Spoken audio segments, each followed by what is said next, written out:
tecnologia acelerou, internet conectou, você não se ligou. Vai ficar aí parado, desinformado assim. Vem pra cá se conectar, vem falar de BIM. A mudança precisa de você e você precisa de BIM. A mudança precisa de você e você precisa de BIM. A hora é agora, a hora é agora, BIM CREA SC. A hora é agora, a hora é agora, BIM CREA SC. BIM CREA SC. BIM é pra você. Nós vamos agora ao nosso último painel. Infelizmente está acabando, mas vamos fechar esse nosso primeiro dia com um excelente painel, também com grandes nomes. Vocês estão vendo, como eu falei, nosso evento seriam 2 dias muito intensos, e nós vamos encerrar, então, com a participação, ou melhor, falando do tema BIM nas obras de infraestrutura. E para falar do impacto do BIM na infraestrutura, nós convidamos o engenheiro Marcelo Nonato. Marcelo é engenheiro civil, pós-graduado em gestão de projetos e magistério superior. Com 27 anos de Camargo Corrêa, atuou nas áreas de produção, planejamento, produtividade, engenharia, project control, inovação, gestão do conhecimento e construção virtual. Coordenador da divisão técnica de informática do Instituto de Engenharia. Sobre as obras de grande porte, a especialista em BIM, Patrícia Oliveira. A Patrícia é especialista em aeroportos, atua em projetos de infraestrutura aeroportuária há mais de 12 anos. Atualmente tem participado no processo de transformação digital na Infraero. E sobre infraestrutura rodoviária, nós chamaremos o Anderson Alvarenga. Anderson é engenheiro civil pela Universidade de Uberaba e especialista em gestão pública pela Fundação Getúlio Vargas, FGV, de Brasília. Servidor público federal na carreira de analista em infraestrutura de transporte no DENIT. Na iniciativa privada, Anderson atuou em projetos de infraestrutura de telecomunicações por 5 anos e na implementação do escritório de gerenciamento de projetos em obras de grande porte. Também participou da elaboração da Estratégia Nacional de Disseminação do BIM no âmbito do governo federal e como representante brasileiro da Rede BIM de governos latino-americanos. E para coordenar esse painel, o engenheiro José Carlos Lino, diretamente da cidade do Porto, em Portugal, um dos grandes nomes do BIM no cenário mundial. Sejam todos muito bem-vindos. Obrigado pela disponibilidade de vocês. E eu passo a palavra, então, para o Lino conduzir este fantástico painel. Muito obrigado, Késia. É extraordinário o que podemos assistir até agora. Eu estou realmente entusiasmado e muito agradecido pela organização excelente e pelo segundo ano consecutivo, e um ano com tantas implicações, tantas dificuldades, a equipa extraordinária que é encabeçada por ti, Késia, ter levado a cabo este evento com tão grande qualidade. Ora, e porque o tempo é curto, e avançando já para o que nos interessa, é um prazer enorme, e começo por cumprimentar os 3 colegas de painel, o Marcelo, a Patrícia e o Anderson, dar-lhes as boas-vindas, e a todos os que estão a ouvir, porque vamos ter um painel interessantíssimo, seguramente. Vai abordar o BIM nas infraestruturas, uma temática tão importante e que tem sido alvo de tanta evolução nos últimos tempos. Então, começávamos inicialmente pelo Marcelo, uma apresentação que estará prevista, e pedi a Marcelo que fizesse a tua apresentação, por favor. Tá ótimo, Lino. Agradeço pelo gentil convite, né, de toda a organização deste evento BIM CREA SC, a Késia, né, pela organização, o Lino, meu colega aí de vários eventos, né, estamos aqui mais uma vez juntos, E vamos direto ao ponto aqui. Deixa eu compartilhar aqui.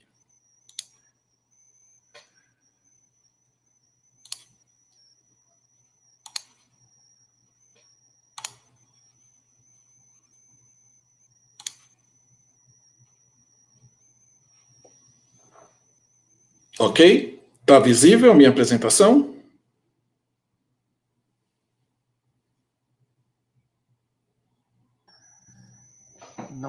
Não está, Marcelo. Não está? Não. Deixa eu tentar compartilhar de novo, tá? Por favor. Agora tá. Acabei fechando aqui, peraí. Uhum. Agora sim.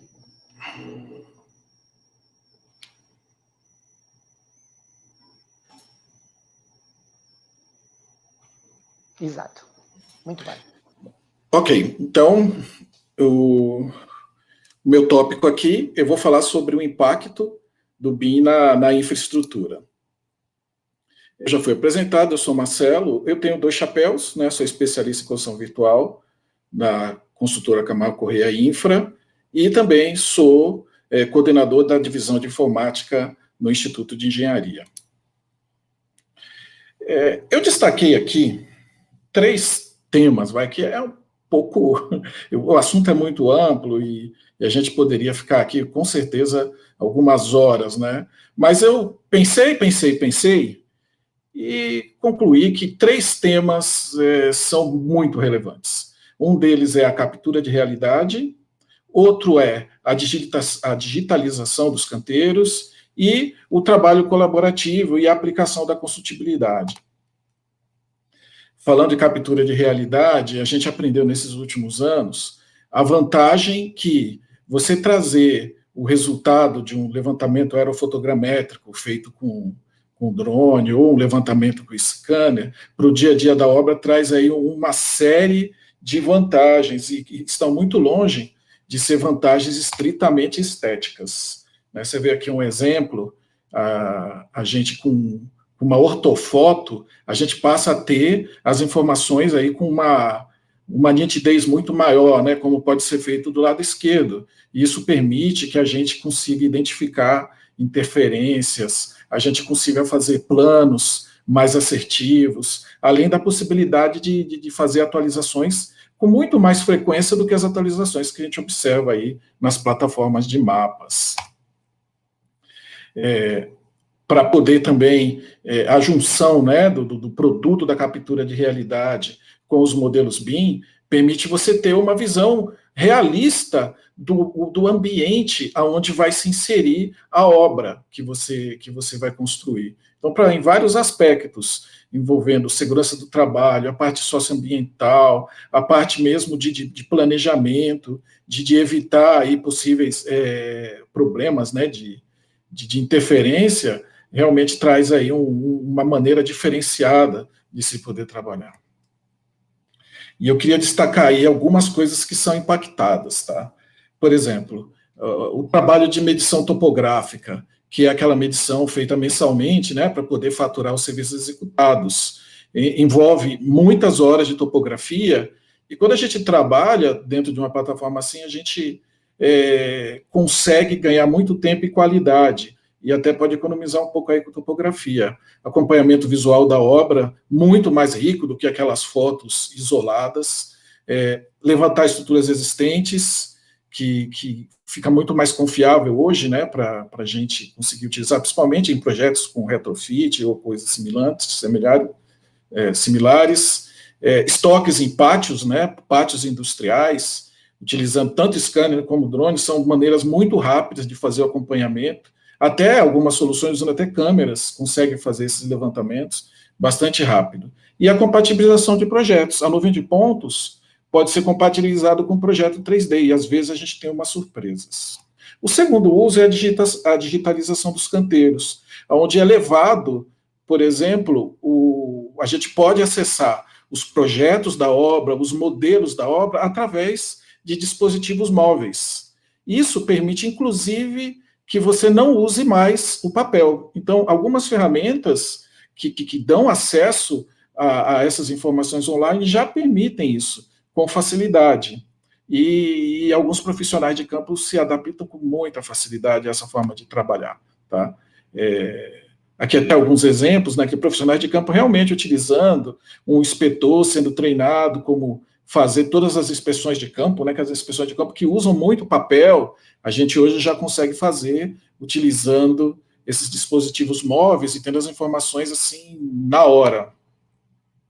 Outra possibilidade também, utilizando esses processos, né, de automação de equipamentos, como o Machine Control e outras soluções, permitem cada vez você conseguir fazer com menos uso de máquinas e até menor dependência dos operadores serviços, tá? Utilizando essas tecnologias como estação robótica, RTK e outras possibilidades. O que é impactado com esse processo de digitalização? A distribuição de documentos, né, evitando a emissão de papel, as reuniões, né, você passa a ter reuniões com informações adquiridas há poucos minutos até, né, dependendo do caso, porque as informações passam a estar online, ninguém precisa ficar processando e preparando os dados para as reuniões, inspeções e outros registros, agilizando demais a logística e a operação de equipamentos também. E por último, eu queria destacar aí uma evolução, que é essa questão do trabalho colaborativo e a construtibilidade. Então a gente vê aí, né, alguns processos que vinham correndo em paralelo, como é o caso do Lean Construction, do geoprocessamento, a gestão de projetos, né, que aparece aqui disfarçada de Advanced Work Packaging. Esses processos estão se aproximando. A gente viu nas palestras de hoje, né, falar do geoprocessamento, se aproximar, falar de outros frameworks de gestão se aproximando do BIM. E isso passa a mudar muito o perfil do gestor da construção, né? Aqui eu coloquei até um exemplo, né, da possibilidade que essa colaboração traz a todo o universo de soluções que giram em torno de uma dessas soluções de ambiente de dados, né, de Common Data Environment. Então, é um caminho vasto a ser explorado, muitos desses produtos nem estão no Brasil, mas a gente tem isso no nosso radar e são tudo coisas que ajudam a facilitar o nosso dia a dia. Trabalhando com gráficos, online praticamente, né, é possível a gente ter, ninguém precisa processar nada, não precisa nem usar Excel para poder gerar esse tipo de informação para poder fazer a gestão das obras. Aqui é um exemplo, né, do pessoal fazendo as reuniões, já utilizando esses gráficos, acompanhando os resultados, as pendências e tudo mais, né. E quem acaba sendo impactado? Eu destaquei 2 aqui, mas tem outros, tá? A questão da engenharia básica e executiva. Hoje, os processos de colaboração já permitem, de uma maneira muito competente, se desenvolver o projeto executivo de uma forma colaborativa, não só envolvendo as áreas internas da projetista, envolvendo o próprio contratante e envolvendo o construtor. Daí é que aparece a palavra construtibilidade, né? A colaboração, ela favorece demais a construtibilidade, que no futuro pode acabar num processo, por exemplo, de modularização das obras, que é algo que só o BIM habilita. E a gestão do empreendimento como um todo. A gestão de projetos vem se aproximando cada vez mais, né, dos processos de BIM, e a forma de você gerenciar a obra muda com todos esses aspectos aí que eu falei. Ok? Obrigado. Aí fica à disposição aí para os debates. Muito obrigado, Marcelo.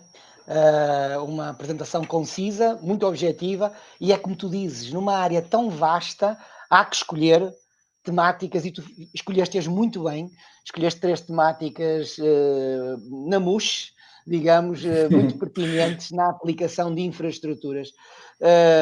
Agradeço-te, e agradeço também por teres controlado muito bem o tempo. Então, de imediato... Foi ensaiado, eu ensaiei. Mas ótimo. Iríamos, se calhar, deixar todas as perguntas para o final. Iríamos partir já para a palestra seguinte. Então, chamava a Patrícia Oliveira, que já foi apresentada, a Patrícia. Patrícia vem em representação da Infraero. E, sem mais, passava-te a palavra, Patrícia, para a tua apresentação. Muito obrigado. Ok, obrigada. Vou compartilhar aqui minha tela.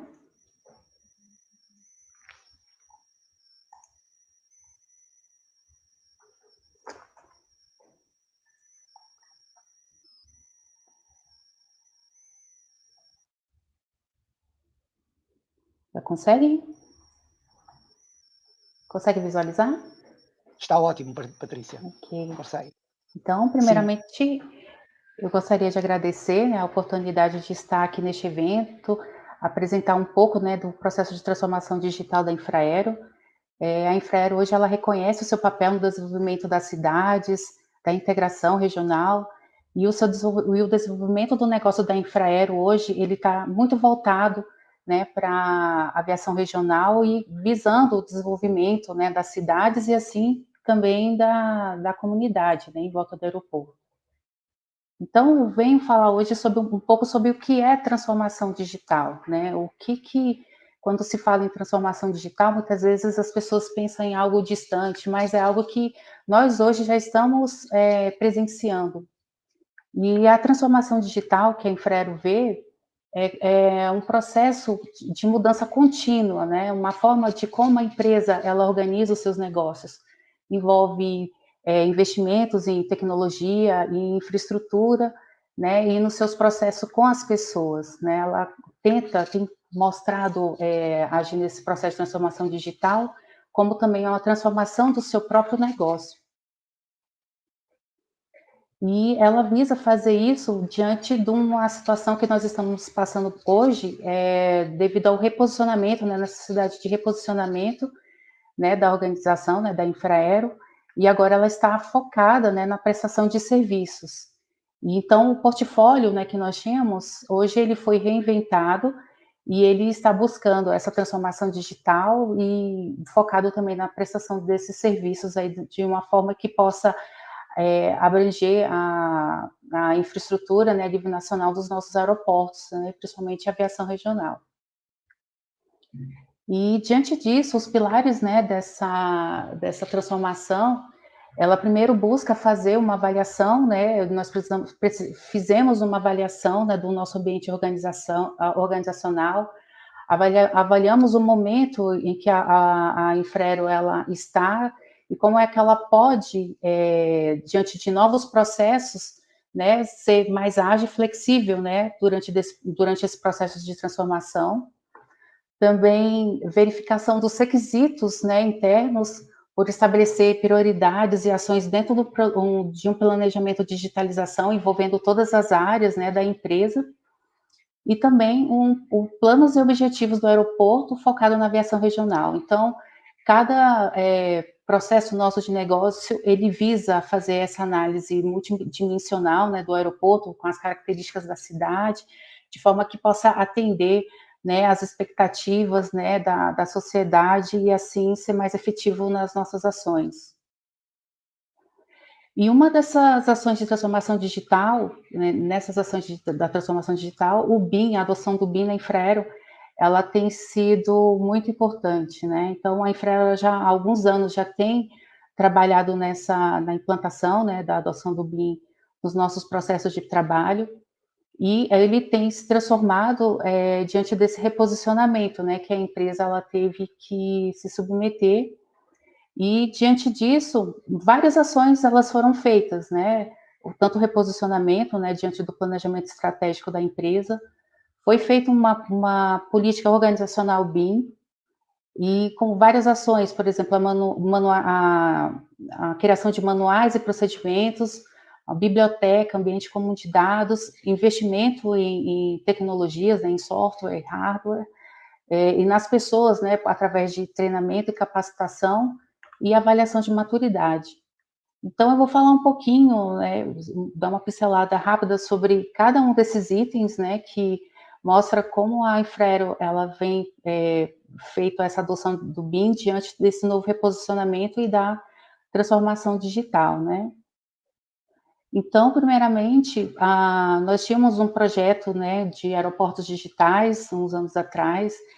Nós conseguimos resultados muito interessantes, né, através desse projeto, e ele evoluiu, né, com os aeroportos inteligentes, onde já se busca fazer a integração dos ambientes, né, construídos e modelados, né, em 3D, nos softwares específicos, para que ele possa fazer a integração com sistemas que existem no aeroporto, né, os sensores, os medidores que existem, né, e assim a gente poder também coletar os dados que são gerados, né, no aeroporto e também poder fazer uso deles e nos ajudar na tomada de decisão, né, buscando maior eficiência operacional, ter qualidade ambiental e também os benefícios comerciais, né. Então, o aeroporto digital, ele evoluiu para chegar nesse ponto aí de fazer essa integração entre o que é o digital com o físico.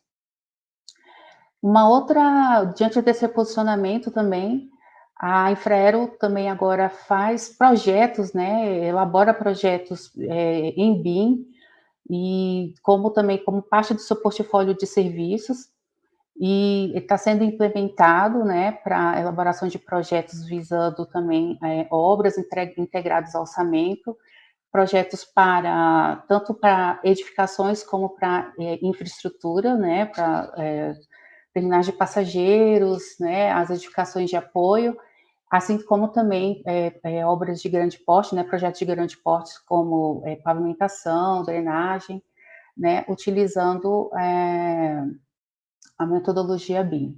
Então, todos esses dois projetos, né, inclusive o dos aeroportos inteligentes, ele é um programa, pois tem vários projetos dentro dele, ele faz parte de um objetivo estratégico da empresa, né, conduzido pela diretoria, né, pela a área superior da empresa, para que ele possa, essa implementação, né, toda essa transformação seja sempre top-down. Então, a política BIM, ela foi feita também com o objetivo da institucionalização da metodologia nas nossas práticas, né, da empresa, né, as práticas diárias da empresa, não somente da engenharia, mas de todas as outras áreas, a manutenção, operações, né, a área comercial, todas elas também pudessem se beneficiar desses processos, né, da gestão da informação que o BIM ele proporciona, e dentro dessa política, né, ela institucionaliza essa metodologia e estabelece as diretrizes, os objetivos e as competências para implementar o processo BIM na Infraero. Também dentro dessa política foi definido um comitê BIM, né, que ele vai conseguir acompanhar, né, e fazer com que essa implementação ela possa continuar avançando, né, à medida que a engenharia, né, as tecnologias forem avançando também. E abrange todo o quadro da empresa, desde a alta administração até os cedidos, os terceirizados, né? Então, a definição dessa política, ela foi um marco muito importante para nós, para a Infraero, pois institucionaliza, né, a metodologia dos nossos processos de trabalho, não somente na engenharia, mas na toda a organização. Além disso, foram feitos vários grupos de trabalhos, entre eles para criar manuais e procedimentos, né, para suportar a implantação, né, para dar o apoio, né, para os projetistas e nos orientar como é que nós vamos entregar projetos com qualidade, e utilizando fazendo um ajuste com os processos que nós já tínhamos mapeados com os novos processos BIM, né. Também foi feito, né, está sendo desenvolvido, né, já está bem avançado, já temos uma biblioteca BIM Infraero, já com com vários elementos, né, com várias famílias de aeroportos, né, para aeroportos, que vão ajudar os nossos projetistas, né, a desenvolver seus projetos, né, de uma maneira rápida, inclusive integrada com o sistema nosso de orçamentação. E o nosso ambiente comum de dados, né, que também é formatado para fazer uma gestão melhor de toda essa informação, né, inclusive já ajustada com a ISO, que trata a respeito de como nós podemos fazer um melhor uso desses dados, né, em todo esse processo, tanto na fase de trabalho em andamento, compartilhamento, publicação e arquivo. Então, já foram também feitas aquisição de software para que possamos ter o processo do CDE ajustado também no nosso desenvolvimento de projetos. Também foram feitas aquisições, né, de software e hardware para acompanhar, né, porque não existe a implantação do BIM se nós não conseguimos atualizar o nosso parque tecnológico, e também precisa ser feito investimento em hardware, né, então a Infraero se preocupou bastante em fazer esse tipo de investimento, né, e com isso também os nossos treinamentos de capacitação, né, que estão sendo realizados aí para que nós possamos estar aderentes, né, a essa transformação digital, preparados para entregar projetos, né, também de qualidade de uma maneira rápida, e isso para apoiando o processo, né, da aviação regional, né, desenvolvimento da aviação regional, que tem hoje sido conduzida pela ASAC, né, Secretaria de Aviação Civil. Então, assim, finalizando, uma dica que a gente tem passado, ou até algo que a gente tem presenciado durante todo esse processo de transformação digital, essa necessidade de nós mantermos e estabelecermos uma estratégia digital da empresa, né, a Infraero, ela tem feito isso, e que ela esteja atrelada à estratégia geral da empresa, né, porque não adianta somente alguma equipe estar preocupada em desenvolver o uso de novas tecnologias ou novos softwares, se mesmo a empresa em si, ela não absorve isso, né? Então, sempre está atrelada à estratégia da organização. Também uma cultura que ela possa realmente identificar essa necessidade, né, de sempre estar atualizado digitalmente e estar acompanhando, né, a empresa e as pessoas também devem ter esse mindset e essa cultura, né, para a transformação.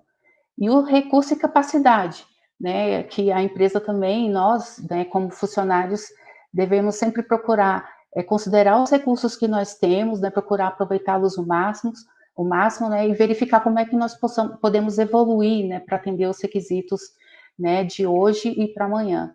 E também a questão, que eu acho que é o principal, que é a parceria e colaboração, né, e a gente sabe que o BIM é isso, um ambiente colaborativo, né, e transforma realmente a forma de nós trabalharmos, né, então, essa é o que impacta, né, nessa transformação digital. Então, é isso, gente. Agradeço. Estou à disposição aí para o painel aí para as perguntas. Muito obrigado, Patrícia, pela apresentação da vossa política e da vossa implementação BIM na Infraero, muito interessante. Com certeza que teremos muitas perguntas específicas e direcionadas para ti. Se me permites, então, apresentar o último palestrante, e faríamos as perguntas no final, e então passaríamos imediatamente ao Anderson.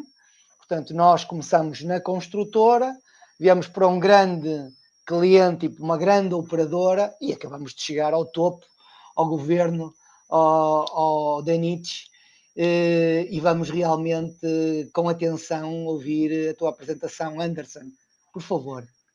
Boa tarde a todos, muito obrigado pela oportunidade de estar aqui com vocês, tá? E vou compartilhar aí o que foi feito nos últimos 2 anos no DENIT.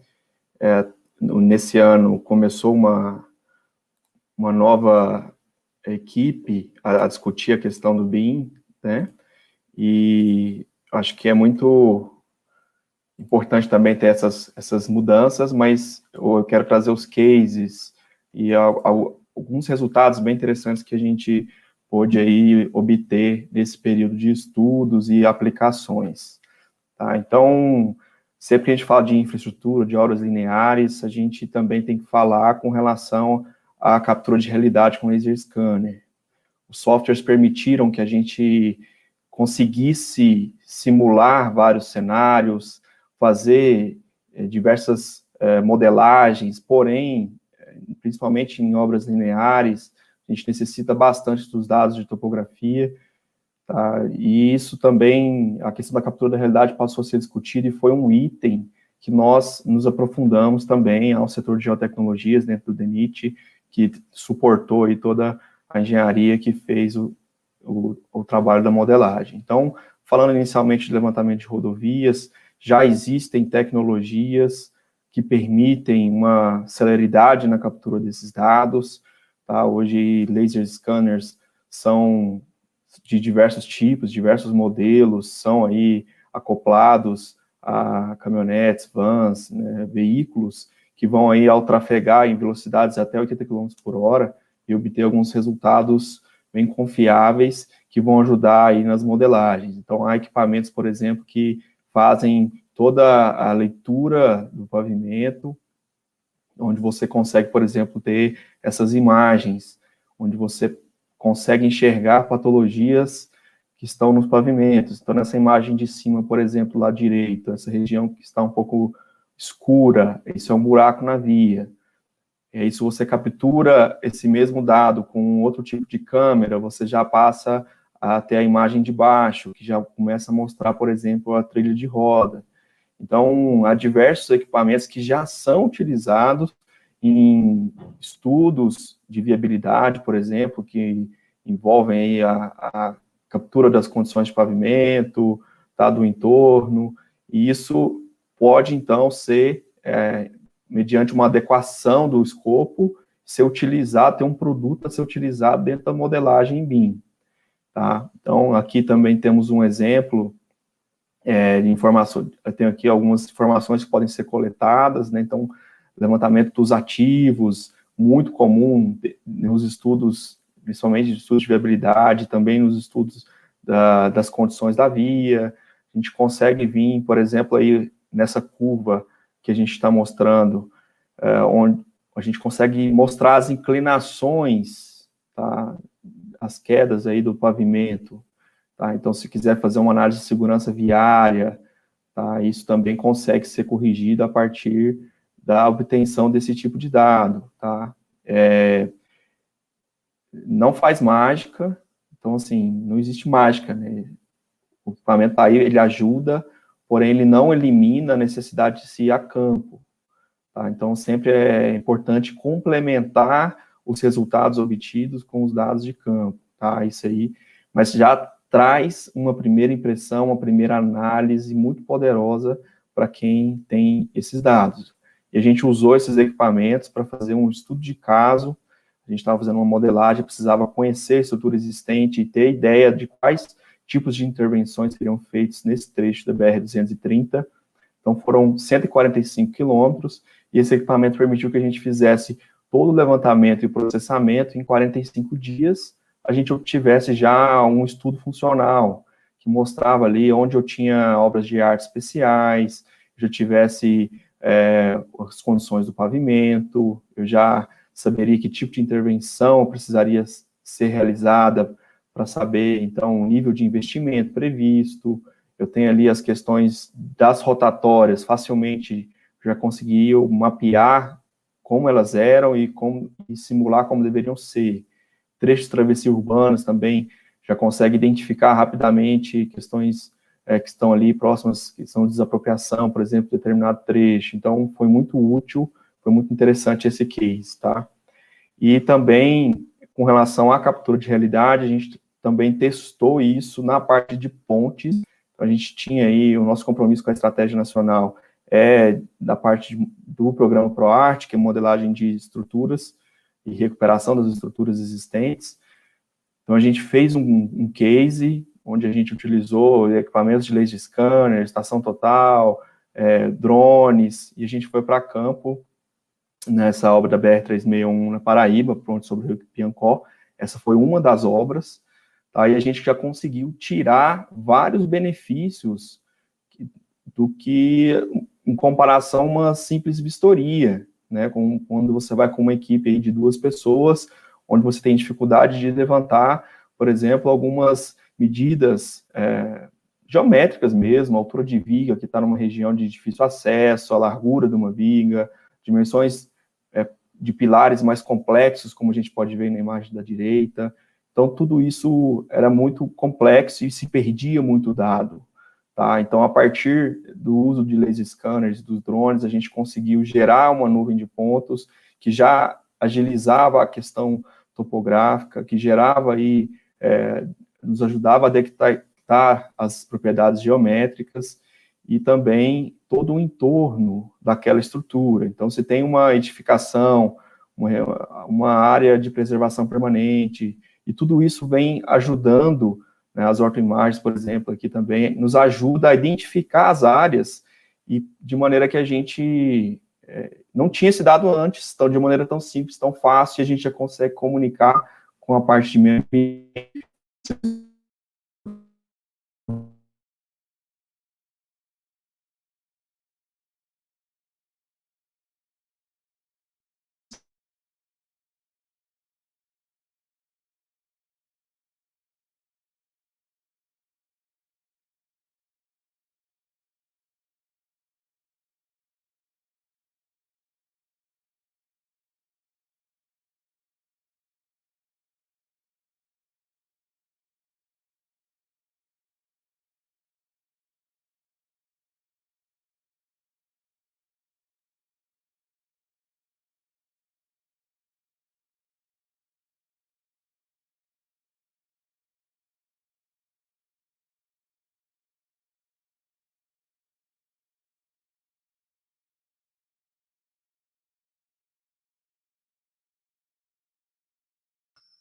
Ora, devemos ter tido algum problema com o Anderson, que algum problema provavelmente com a ligação. Vamos esperar que ele possa voltar para poder concluir a sua apresentação. Entretanto, posso começar a introduzir algumas das questões que a mim se me levantaram das apresentações que temos visto, apresentações excelentes, e só para abrir o mote, enquanto provavelmente o Anderson entrará rapidamente, ao falarmos do BIM aplicado às infraestruturas, falamos de algo muito importante, muito abrangente. Eu estava a ver a apresentação da Patrícia, e a Patrícia a falar dos aeroportos digitais, e realmente um aeroporto é uma pequena smart city, é um conjunto que engloba uma grande infraestrutura, que engloba vários tipos de edificações, vários tipos de infraestruturas e vários tipos de captura de informação, como planos de contingência, movimentos de pessoas, movimentos de aeronaves. Toda essa informação é gerida num equipamento só, com múltiplos ativos. Portanto, digamos, a beleza e a grandiosidade das infraestruturas é precisamente essa. Em obras normalmente muito mais caras e investimentos grandes para o erário público, existem múltiplas atividades, múltiplas disciplinas e que naturalmente têm que ser todas conciliadas, conjugadas. Aqui há uns tempos atrás, há uns anos diremos, as infraestruturas eram um parente pobre do BIM. Porquê? O BIM era muito visto como uma modelagem do objeto, uma modelagem da porta, uma modelagem da parede, e então dificilmente se via estas obras lineares que agora o Anderson estava a mostrar e que também antes o Marcelo Nonato tinha apresentado. Estas obras lineares exigiam outro tipo de modelagem. Penso que esse momento já está ultrapassado. Neste momento somos capazes de modelar e de tratar estas informações, e a infraestrutura está a evoluir para um patamar muito importante, como é visível na estratégia BIM-BR, a tornar obrigatório, a partir do dia 1 de janeiro de 2021, precisamente com o DENITS, com este programa também do ProArt, um deles, e também com as estruturas aeroportuárias, a tornar alguns equipamentos de infraestruturas como os primeiros em que nós temos que nos concentrar no BIM, no projeto. Bom, não tendo o Anderson, eu pedia ao Rodrigo, que nos está aqui a assessorar tecnicamente, se juntava exatamente o Marcelo e a Patrícia. Obrigado, Rodrigo, e vamos aguardar que o Anderson chegue entretanto. E eu lançava já aqui algumas perguntas que foram dirigidas para vocês, e que as colocaria aqui no ar. Há aqui uma pergunta muito interessante para o Marcelo Nonato, que eu não resisto lançar, que é o facto da Camargo Correia já estar aderente ao BIM auxiliou durante este período de pandemia em que fomos forçados a recolher-nos cada um nas suas habitações e a trabalhar à distância. Olha, auxiliou em alguns aspectos, né, principalmente na questão de colaboração, mas isso não foi o decisivo. A pandemia nos ensinou a trabalhar remotamente, né? E aí, como a gente já tinha as informações acessíveis através do nosso CDE ou até através da nossa rede, né? A nossa rede já era compartilhável e acessível de modo remoto. Agora, o que a gente percebe, né, é que esse aprendizado ele potencializou, né, o trabalho colaborativo. Novas e importantes reflexões vieram a partir desse momento. E aí a gente já vê no futuro soluções, né, de governança considerando o trabalho remoto. Então eu posso ter um profissional de obra trabalhando fora da obra, contribuindo de maneira igual como se eles estivessem presencialmente lá. E as tecnologias atuais, elas habilitam isso aí. Então a gente já percebe. Só que para poder implementar isso depende de adequar a governança da empresa. Com certeza, muito obrigado, é exatamente como dizes. E, como veem, já temos o Anderson novamente. Anderson, deve ter havido algum problema de ligação. Sim. Eu perguntava se tu conseguias concluir a tua apresentação rapidamente para voltarmos então depois ao debate, por favor. Claro, consigo sim. Obrigado. Patrícia, isso. Estão vendo a minha tela?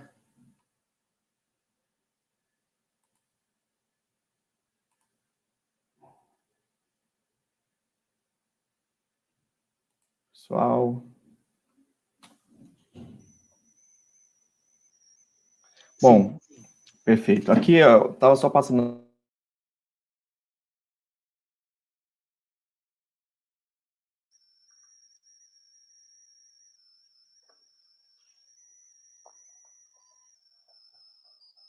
alguns exemplos para vocês. Foi feito umas diversas diversidades aí de projetos de passarela. Então, toda a parte superior foi projetada em BIM, detalhada em BIM, tá? E auxilia aí na execução dos projetos e padronizou isso, teve um ganho muito bom com relação à eficiência da contratação, celeridade da implantação delas. Teve um anteprojeto também que foi realizado em BIM, no Controle de Paraná, onde a gente, inclusive, está em licitação, onde a gente teve várias circunstâncias, várias maneiras de discutir as soluções dessas alças de acesso, por exemplo, inclinação, que áreas que seriam desapropriadas ou não. Então, ajudou bastante aqui esse anteprojeto. Então, isso foi muito proveitoso, foi uma experiência muito importante para nós.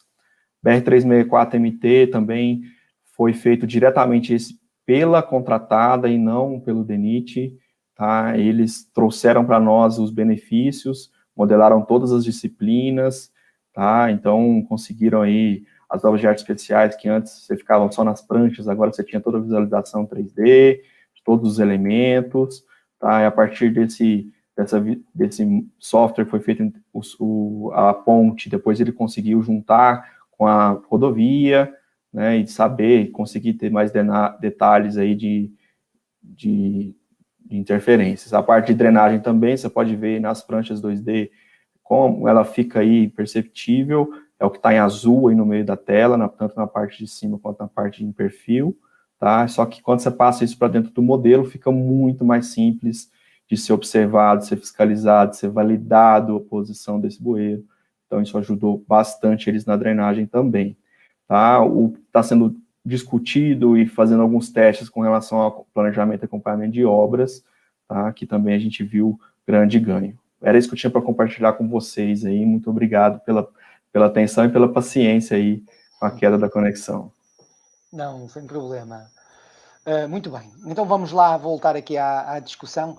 Vamos tentar lançar aqui algumas perguntas que estão a ser feitas. Eu vou lançar direcionadas. Se alguém quiser acrescentar algum comentário adicional, por favor, avise. E então perguntava à Patrícia uma pergunta que é aqui colocada, que é se a Infraero já possui um BIM Mandate e se sim, se é possível ter acesso. Se me permites, Patrícia, deixa-me só fazer aqui um esclarecimento. A palavra BIM Mandate, que no Brasil é muito utilizada para significar um manual BIM de uma organização, ou um livro de estilo de uma organização, também pode ser confundida com a obrigatoriedade de um governo ou de uma entidade governamental de lançar o BIM, então muito mais com uma intenção contratual, muito mais com uma intenção estratégica, e não como penso que será a intenção da pessoa que está a colocar esta pergunta, de um ponto de vista manual. E uma segunda parte da pergunta é se vocês tencionam eventualmente a terem esse documento, disponibilizar o acesso público, por favor. Sim. Então, com respeito ao BIM Mandate, né, que como você falou, nós desenvolvemos vários manuais, né, como eu mostrei na apresentação, que define esses procedimentos. A biblioteca também ela vem junto com o catálogo, que define os requisitos de informação, né, para os nossos modelos. Existe também o manual de fiscalização também de projetos em BIM.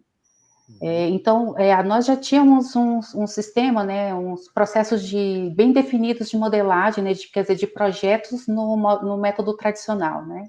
Então, o que nós fizemos? Toda essa documentação, ela está sendo ajustada, boa parte dela já foi, para que ela possa absorver os processos do BIM, né. Então, nós já tínhamos como se fosse um nível 0, né, para elaboração de projetos, e avançamos para o BIM, atualizando, né, fazendo uma revisão do que os processos BIM eles podem agregar nos nossos processos de trabalho, né. Então, foi feito, né, esse conjunto desse trabalho, né, conjunto, né, com as equipes nossas de projeto. Temos um modelo, né, que foi feito também do nosso, para o termo de referência, né, para os termos de referências que já podem entender, contratar em BIM, né, já temos um modelo como este, mas à medida que havendo necessidade, né, dessa documentação, eles vão sendo criados à medida do tempo com a designação dos grupos de trabalho, né, através de ato administrativo, né, chamamos os profissionais especialistas na área, né, nas diferentes disciplinas, né, e montamos esses manuais para que toda a organização, né, toda a Infraero, né, nas áreas de engenharia e manutenção possam ter acesso e assim poder, né, ter como que, assim, não seria o BIM Mandate, mas sim o documento que suporta, né, o BIM, né, que informa como é que é o BIM que a Infraero quer, inclusive a definição dos nossos usos e objetivos, né, do BIM para a Infraero. Muito bem. E com respeito à biblioteca, desculpa, sim, né, que perguntaram, não foi pensado ainda nós fazermos a disponibilização dessa biblioteca, porque atualmente ela está sendo para uso interno nosso, né, mas algo que possa ser avaliado futuramente, né, para disponibilizar essa biblioteca, né, então isso aí a gente vai ser objeto de discussão aí futura.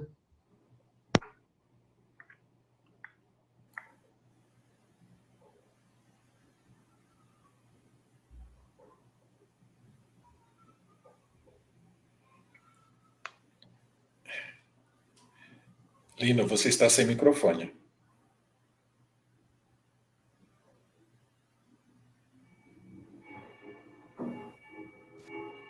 E agora? Agora sim. Conseguem me ouvir? Sim. Ok. Obrigado. Patrícia, muito obrigado pela apresentação.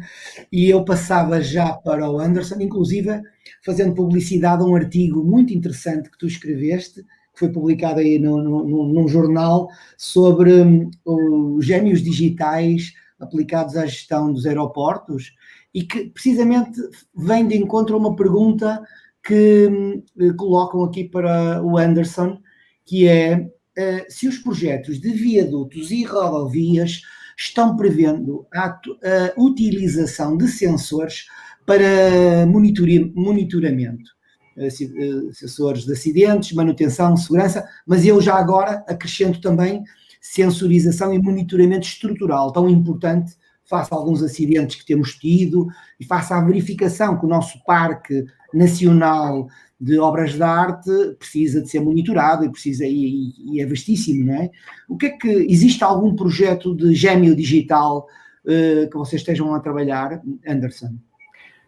A implementação do BIM, ela ainda está no começo, então, primeiro foram feitos uns cases, e a partir desses cases a gente ficou satisfeito com os resultados, e aí tem todo um trabalho institucional de mudança de cultura, de capacitação, né, para conseguir fazer que a cultura e os normativos fiquem atualizados e isso rode e também seja um reflexo nas CONs, porque a gente faz mais contratações de projetos do que a própria elaboração deles. Então, um dos grandes objetivos é arrumar o que for preciso para que a gente consiga fazer as contratações assim, tá? Com relação à parte de monitoramento das obras de artes especiais, o DENIT, ele faz inspeções periódicas, tá? Inclusive a norma do DENIT, que resultou na norma brasileira, da BNT, sobre a parte de inspeções de pontes, e ele inspeciona todas as suas pontes a cada 2 anos. E aí há um sistema, uma classificação dessas estruturas, que elas então passam a receber, ser categorizadas para receber um reforço, uma recuperação, ou simplesmente uma conservação, tá?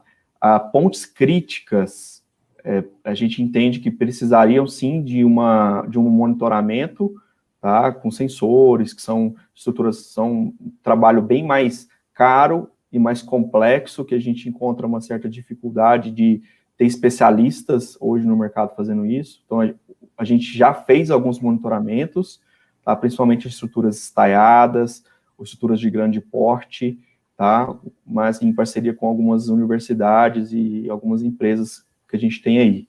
O que a gente tem tentado melhorar também é criar os planos de manutenção das estruturas logo quando a gente já está pensando em projeto, tá? Isso é um ponto que a gente percebeu que a gente tinha que pensar na manutenção durante a etapa de projeto para minimizar aí necessidade de intervenções numa outra etapa. E isso casa muito com o BIM, né, de quando a gente tem que tomar as decisões antes, já na etapa de projeto, para evitar ter algum transtorno aí na próxima etapa. Então, a gente tem algumas coisas que ainda não estão em BIM, tá? Mas a partir do momento que a gente tiver esses vários modelos, a gente consegue começar a pegar esses dados e jogar para dentro do modelo sim.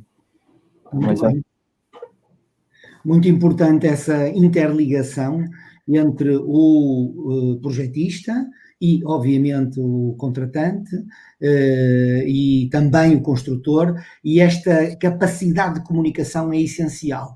A propósito disso, Marcelo, e depois também ia pedir um pequenino e curto comentário dos meus outros 2 colegas palestrantes.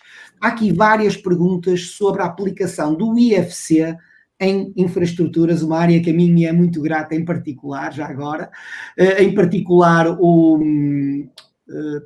Marcelo Molina pergunta como é que tem evoluído esta modelagem de IFC para infraestruturas, e o William Dias refere que também perdão, que perdi aqui a ligação, que a interoperabilidade usada para o IFC para infraestrutura é considerada mais deficitária em comparação com as disciplinas de civil. Como romper com essa limitação? Utilizar uma suíte de um único fornecedor seria o ideal? Portanto, o William lança aqui alguma polémica, digamos assim. Primeiro, alega que o IFC para infraestruturas ainda está um pouco deficitário, primeira parte da pergunta, e a segunda, vamos então optar por uma solução única, centralista, e é por aí que temos que ir? Pergunto, Marcelo. Definitivamente não é uma pergunta fácil, tá? Eu sei que nós estamos falando de IFC para obras de estradas, as ferramentas hoje elas não dão suporte. Pode até já ter um IFC desenvolvido, mas as ferramentas não dão suporte. Nós especificamente trabalhamos com Civil 3D. A própria Autodesk forma que ainda não tem essa possibilidade, apesar da gente conseguir exportar lá, né? Tem solução de contorno? Tem solução de contorno, mas aí a interoperabilidade vai acabar utilizando as próprias ferramentas da Autodesk. Outras, por exemplo, o DWG é um formato mais universalizado, várias soluções leem, né, o DWG como uma saída no formato de sólidos, né, para poder ter o efeito, né, do BIM mais claro, e sólidos inclusive com parâmetros, tá? o IFC não funciona, não funcionou ainda. Mas a infraestrutura não se limita só a estradas, ferrovias, obras em terra. Então, todas os edifícios, que eu incluo aqui as obras de arte e tudo mais, elas podem ser modeladas em ferramentas que exportam perfeitamente no formato IFC. Inclusive, nós hoje já estamos iniciando, tá, o uso da ferramenta Solibre para poder fazer a verificação, né, dos nossos projetos, da qualidade, atender o nosso BIM Mandate, e a gente vai usar o IFC, já é sabido, as projetistas já sabem, já estamos com a cartilha, né, para poder adequar a nossa ferramenta de autoria para exportar nesse formato, e vamos usar. Muito bem. Patrícia ou Anderson, querem acrescentar aqui algo sobre isto do IFC para infraestruturas? Eu concordei com o Marcelo, realmente o IFC não está pronto para infra, tá? Ainda não funciona assim, os softwares estão com outra arquitetura, que não estão com esse tipo nesse nível, tá? Mas nem sempre também a solução melhor é você ter só uma suíte, só um fabricante, porque não é um fabricante que tem todas as melhores ferramentas, as melhores soluções, tá? Então você tem que ver para você, para o seu uso, o que vai te servir. Se você tem uma outra ferramenta, provavelmente em algum ponto do seu fluxo de trabalho, você vai ter que ter ali um ponto de verificação, de exportação e importação, onde você vai ter que observar bem, tá? Ter algumas regras mínimas, alguém de olho, para você não ter perda de qualidade. Por exemplo, a própria parte de captura de realidade, os principais softwares não são os principais softwares que a gente faz projeto, né? Então, tem várias outras soluções de mercado que a gente utiliza, gera um produto final e depois utiliza esse produto dentro dos softwares de modelagem. Poderiam ser automatizados? Sim, mas a gente acaba criando um ponto ali de interface. Então, é importante você observar o que você tem hoje, fazer algo com o que você tem, tá? Não fica tão preocupado assim, se preocupe em já fazer todas as modelagens, em procurar fazer integração e discutir que tipo de informação que você quer dentro do seu modelo. Isso é a parte mais complicada, onde a gente vê, onde eu vi aí diversos cases pelo Brasil, quando se vence a questão da modelagem, travam em definir qual informação que é dentro do meu modelo. Então, talvez isso seja importante. Muito bem. Patrícia? Também a mesma linha, né, do que o Marcelo e o Anderson comentaram, e uma coisa que a gente também vê que impacta, né, principalmente quando verifica os editais, né, os contratos que solicitam os projetos em BIM, muitas vezes tem projetos de sistemas de edificações e de infraestrutura, às vezes, juntos, né?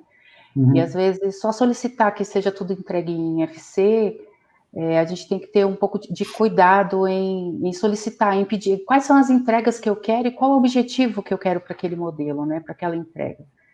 Então, tem que ter um cuidado melhor, né, na solicitação, né, do que eu quero de produto na entrega desses projetos, né, em BIM, e para que vai ser, né, qual vai ser o uso, né, desse modelo, né, desse formato, por assim dizer. Sem dúvida. Eu só, não querendo retirar nada do que foi dito, só acrescentando, e não sendo mandatado pelo BIM Fórum Brasil, que acabou de ser constituído há 3 dias, entre aspas, atrás, não é? Em que vamos ter o nosso capítulo da Building Smart no Brasil. Chama a atenção que na Building Smart Internacional nós temos um Infrastructure Room, que precisamente tem desenhado todo o IFC, em particular para as obras lineares.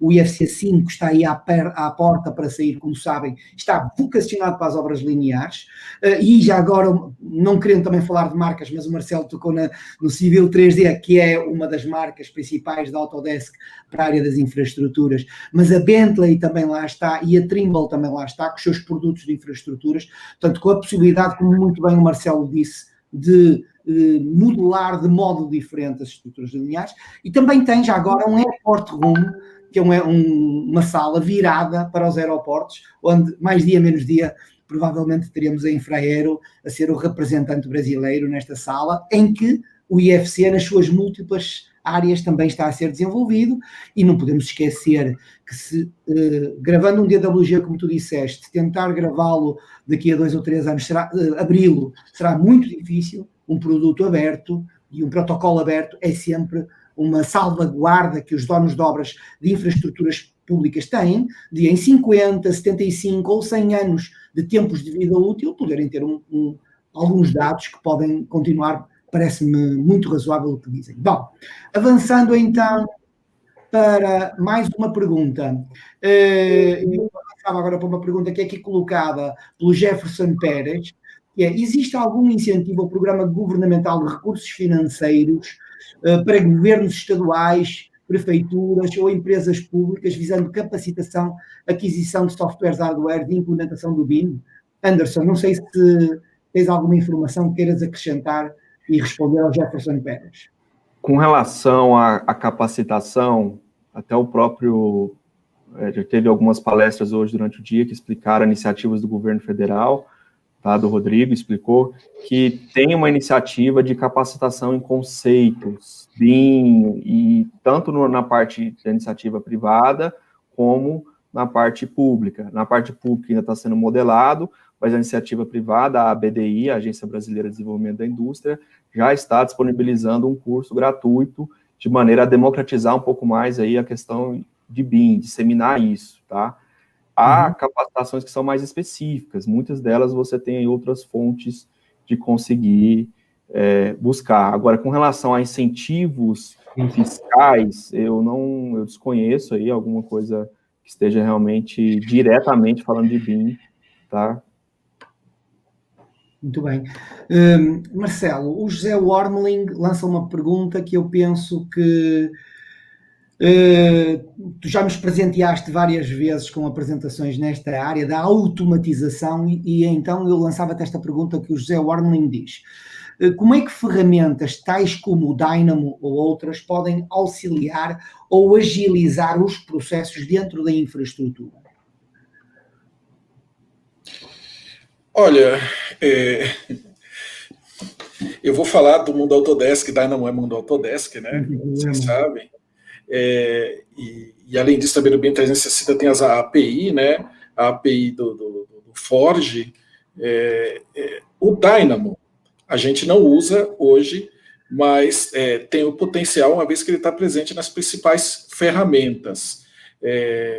Não usamos realmente porque ainda não tivemos a oportunidade de estudá-lo e aplicá-lo no dia a dia. Mas como nós desenvolvemos projetos dentro das nossas obras, certamente a gente, na primeira oportunidade, está no nosso radar, a gente vai estudar ele e levar para que os nossos profissionais possam agilizar, né, o processo de desenvolvimento. Nós temos vários tipos de estudos que a gente faz em campo, que muitos deles são até repetitivos, que a gente pode criar uma inteligência para agilizar. A gente já, no passado, desenvolveu dezenas de LISPs e mais que ajudavam, e o Dynamo é o sucessor natural.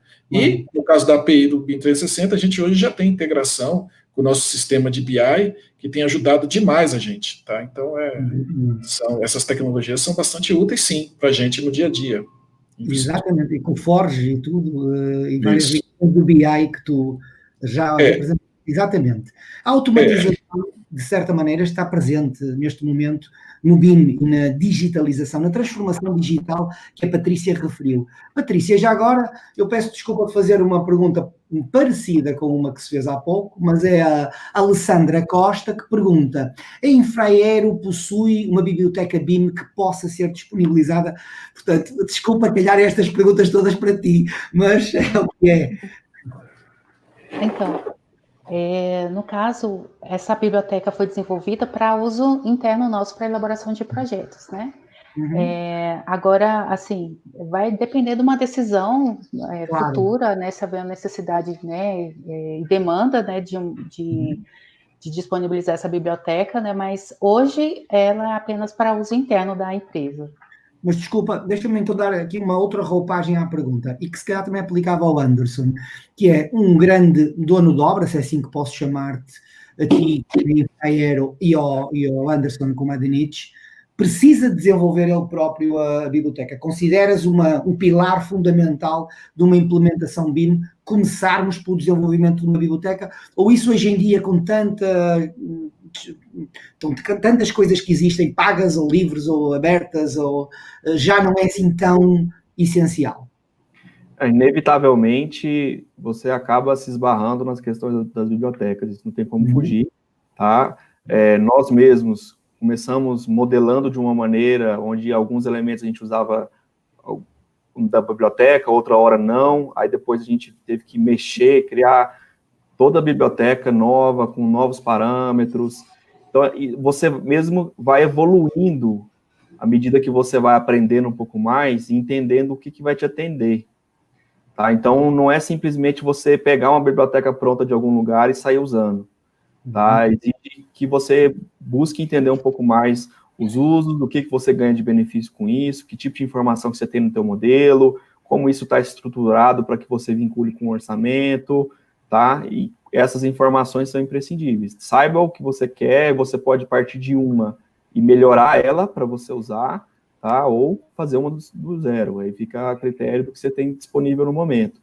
Tá? Mas, assim, pegar prontinho e já sair usando, eu não sou meio cético com isso. Bom, só agora que estávamos a começar a aquecer e o nosso tempo esvaiu-se, mas eu lanço uma última pergunta e pedia-vos a cada um de vocês uma pequena resposta, curta, mas concisa, e que precisamente há várias pessoas a colocá-las nesta direção, que é vocês, enquanto pessoas que estão a aplicar e a juntar o BIM às infraestruturas, de algum modo, quais foram as principais dificuldades com que se depararam nesta implementação e nesta transformação digital? Marcelo, começava por ti. Tá. Bom, a gente já trabalha aí com o BIM desde 2009, né? Então, já vai mais de 10 anos. Na primeira fase, a gente trabalhava de uma maneira muito solitária, eram poucos profissionais idealistas, que acabou evoluindo de uma maneira abaixo do que poderia ser, eventualmente. Mas, desde 2017 para cá, a gente passou a ter um apoio grande da nossa diretoria, da alta administração da empresa. Isso aí virou totalmente. O BIM passou a ser tratado de uma maneira, uma atenção muito grande pela nossa área de inovação, e aí a gente começou a colocar as grandes soluções que poderiam nos ajudar. Então, o que eu posso dizer é assim, precisa de ter um apoio da empresa, tá, para poder viabilizar uma evolução consistente e que traga resultado de fato.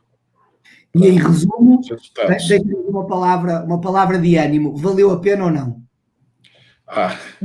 Vale muito a pena, o caminho sem volta. Eu costumo dizer que nós estamos todos infectados pelo BIM, não tem volta. Obrigado. Patrícia, rapidamente, por favor. Dificuldade e um resumo final. Então, é a questão da mudança de cultura mesmo, né? Fazer com que os técnicos, né, consigam também aderir a essas novas tecnologias, a nova metodologia. E também, inicialmente, foi a aderência da alta direção, né? Mas agora a gente está no momento em que a implantação do BIM está no nível top-down, né? Então, essa primeira foi a dificuldade, mas ela foi agora, assim, por assim dizer, minimizada por conta que agora esse é um plano estratégico da empresa na implantação do BIM e os aeroportos inteligentes, né? Muito obrigado. Anderson. Bom, nós encontramos bastante dificuldade em encontrar instituições com cases similares, dificuldade de encontrar capacitações realmente específicas, aplicadas, e funcionais para cada disciplina, e também uma dificuldade no referencial técnico, tá, de especificações. A gente teve essas dificuldades aí. Muito obrigado a todos, muito obrigado aos que nos estão a ouvir e muito obrigado à organização, chamo a Késia precisamente para dar continuidade, pela organização de altíssimo nível que colocou aqui, mais uma vez repetindo-me, e de nível internacional. É algo que nós nos orgulhamos de poder estar a participar e temos que pensar como é que vamos tornar este BIM CREA-SC para o ano uma marca internacional. É a proposta que te deixo e passo-te a palavra. Muito obrigada, Lino. Obrigada a todos pelo maravilhoso painel que fizeram. Realmente é incrível ver tudo que o BIM está fazendo, tudo que a gente consegue fazer com o BIM, na verdade, né? E com as apresentações de vocês, a gente realmente fica muito entusiasmado, muito animado. E também agradeço muito a ideia, a sugestão, Lino, nosso parceiro já desde o evento passado, que a gente consiga, né, quem sabe, tornar esse evento internacional mais uma vez para o ano que vem. Agradeço imensamente a todos vocês pela disposição, por todo o conhecimento que trouxeram para nós. Muito obrigada a vocês.